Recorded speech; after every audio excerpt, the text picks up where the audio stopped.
शिवरात्रि का त्योहार महाशिवरात्रि भगवान शिव का त्योहार है, जिसका हर शिव भक्त बेसब्री से इंतजार करते हैं और शिव की भक्ति और भांग के रंग में मगन हो जाते हैं। यह त्योहार हिंदू तिथि के हिसाब से फाल्गुन कृष्ण पक्ष की त्रयोदशी चतुर्दशी को मनाया जाता है। हिंदू पुराणों के अनुसार इसी दिन सृष्टि के आरंभ में मध्यरात्रि में भगवान शिव ब्रह्मा से रुद्र के रूप में प्रकट हुए थे, इसलिए इस दिन को महाशिवरात्रि या शिवरात्रि कहा जाता है। यह भी माना जाता है कि उस दिन भगवान शंकर और माता पार्वती का विवाह हुआ था। इस दिन लोग व्रत रखते हैं और भगवान शिव की पूजा करते हैं। शिवरात्रि के व्रत से एक पौराणिक कथा भी जुड़ी है। महाशिवरात्रि की पौराणिक कथा प्राचीन काल की बात है। एक गांव में गुरुद्रोह नाम का एक शिकारी रहता था। जानवरों का शिकार करके वो अपने परिवार का पालन पोषण किया करता था। शिवरात्रि के दिन जब वो शिकार के लिए गया, तब पूरे दिन शिकार खोजने के बाद भी उसे कोई जानवर नहीं मिला। परेशान होकर वो एक तालाब के पास गया और तालाब के किनारे एक पेड़ पर अपने साथ पीने के लिए थोड़ा सा पानी लेकर सर गया। वो बेलपत्र का पेड़ था और ठीक इसके नीचे एक प्राकृतिक शिवलिंग भी था, जो सूखे बेलपत्र से ढका हुआ था, जिसकी वजह से वो शिवलिंग दिखाई नहीं दे रहा था। अनजाने में उसके हाथ से कुछ बेलपत्र एवं पानी की कुछ बूंदें पेड़ के नीचे बने शिवलिंग पर गिरी और जाने अनजाने में दिन भर भूखे प्यासे शिकारी का व्रत भी हो गया और पहले प्रहर की पूजा भी हो गई। रात की पहले पहर बीत जाने पर एक गर्भिणी हिरनी तालाब पर पानी पीने पहुंची। जैसे ही शिकारी ने उसे मारने के लिए अपने धनुष पर तीर चढ़ाया, हिरनी ने घबराकर ऊपर की ओर देखा और शिकारी से कांपते हुए स्वर में बोली, हे शिकारी, मुझे मत मारो। शिकारी ने कहा वो मजबूर है, क्योंकि उसका परिवार भूखा है, इसलिए वो अब उसे नहीं छोड़ सकता। हिरनी ने कहा कि वो अपने बच्चों को अपने स्वामी को सौंप कर लौटाएगी, तब वो चाहे तो उसका शिकार कर ले। शिकारी को हिरनी पर दया आ गई और उसने उसे जाने दिया। कुछ ही देर बाद एक और हिरनी अपने बच्चों के साथ उधर से निकली।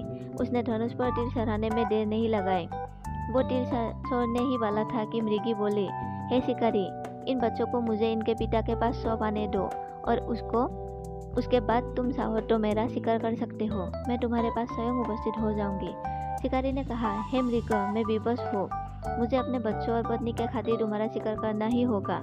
हिरनी ने कहा, जिस प्रकार तुम्हें अपने बच्चों की चिंता है, ठीक उसी प्रकार मुझे भी अपने बच्चों की चिंता है, इसलिए मुझे अपने बच्चों की खातिर कुछ समय दे दो।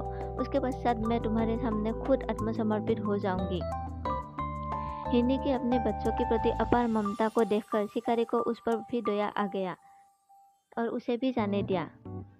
समय व्यतीत करने के लिए शिकारी बेल के वृक्ष के पत्ते तोड़कर नीचे फेंकता गया। तभी शिकारी को एक और हिरण दिखाई दिया और शिकारी ने उसे मारने हेतु अपना धनुष झट से उठा लिया।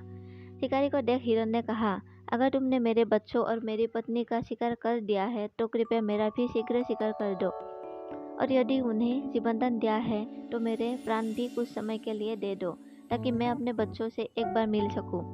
इसके बाद मैं तुम्हें वचन देता हूँ कि मैं तुम्हारे सामने उपस्थित हो जाऊंगा।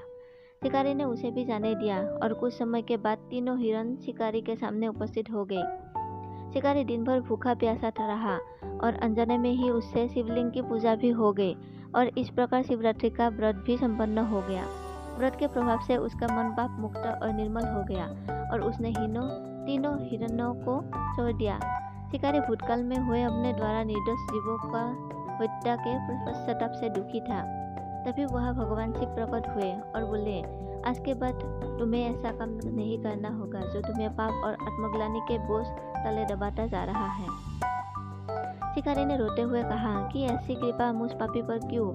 भगवान शंकर ने शिकारी से कहा, आज शिवरात्रि है और तुमने अनजाने में ही सही, लेकिन मेरा व्रत और बेलपत्र से मेरी पूजा की है, इसलिए तुम्हारा कार्यकल्प हुआ है और तुम्हारा मन पवित्र हुआ है। जो भी शिव भक्त महाशिवरात्रि के दिन एक कथा सुनेगा, उसे वो सब फल मिलेगा जो तुम्हें मिला है। धन्यवाद।